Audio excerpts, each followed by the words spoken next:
Bismillahirrahmanirrahim. Allahumma salli ala Sayyidina Muhammad wa ala ali Sayyidina Muhammad. Kita sambung lagi sirah. Hampir setiap rumah ketika itu di Mekah mengeluarkan sebahagian harta mereka menyumbang kepada kerajaan Mekah sebagai persiapan perang nak serang Madinatul Munawwarah. Dan kita kena tahu bahawa di Mekah tempat pengukuhan akidah selama 13 tahun Nabi dekat situ. Kemudian di Madinah banyak syariat diturunkan, berpuasa, zakat, perang, semua syariat diturunkan di Madinah. Bila Nabi dengar salah satu daripada kafilah perdagangan Quraisy yang besar dipimpin oleh Abu Sufyan sedang bergerak balik daripada Syam ke Mekah, Nabi pun ajak sahabat-sahabat, jom aku dengar sekian.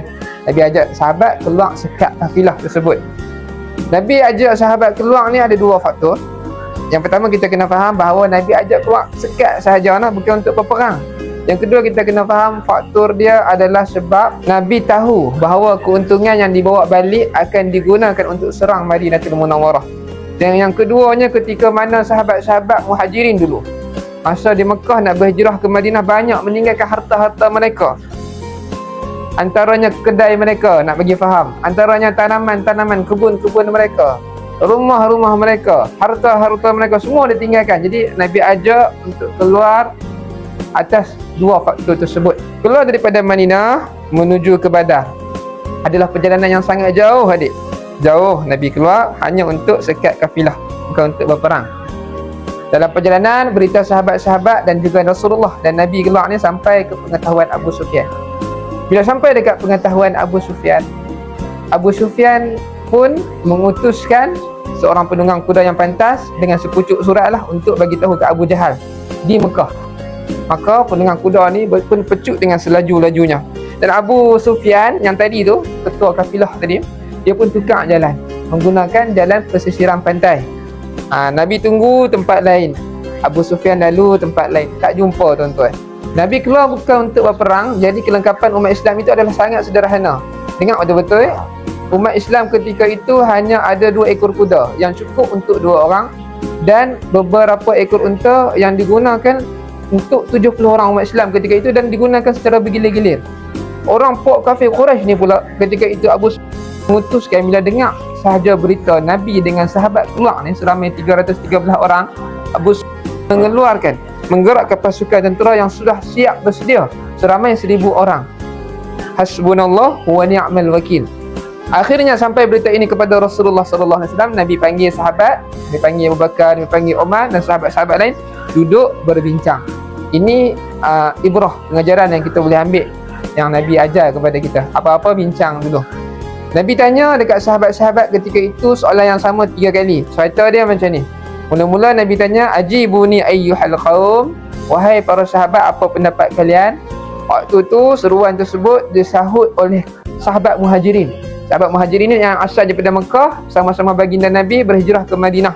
Bangun beberapa orang daripada Muhajirin, ya Rasulullah, teruskan perjuangan ini. Kami bersama-sama kamu, kami tidak akan patah balik. Tapi Nabi tanya lagi kali kedua, ajibuni ayyuhal qaum. Jawapan dah dapat tadi, tapi Nabi tanya lagi.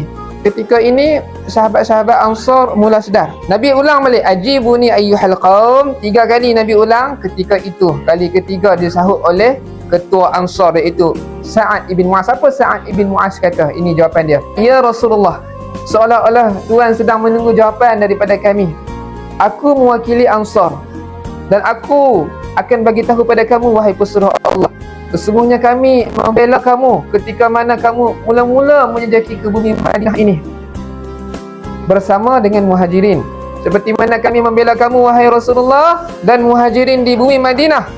Wahai pesuruh Allah, kami juga akan bersama-sama kamu di bumi Badar ini. Pergilah ke mana saja, wahai pesuruh Allah. Sambunglah tali persahabatan yang kamu senangi, wahai pesuruh Allah. Ambillah harta kami sebanyak mana yang kamu nak, wahai pesuruh Allah. Dan sesungguhnya seandainya kamu mengajak aku dan Ansar ketika ini, wahai pesuruh Allah, untuk membelah lautan api, nescaya aku dan Ansar juga akan turut membelah lautan api.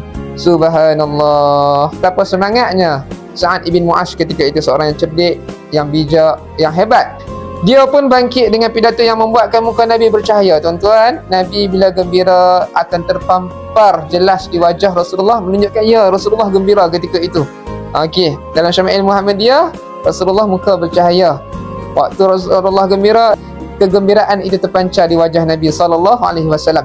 Ketika itu juga bangun Sayyidina Miqdad ibn Aswad, seorang pahlawan yang sangat hebat. Dia kata, teruskan wahai pesuruh Allah, dan ketahuilah wahai pesuruh Allah, kami tidak akan sebut sebagaimana yang disebutkan oleh pengikut Musa kepada Musa. Pergilah engkau bersama Tuhan engkau untuk berperang, tetapi kami akan sebut, pergilah engkau bersama Tuhan engkau dan kami juga akan ikut berperang.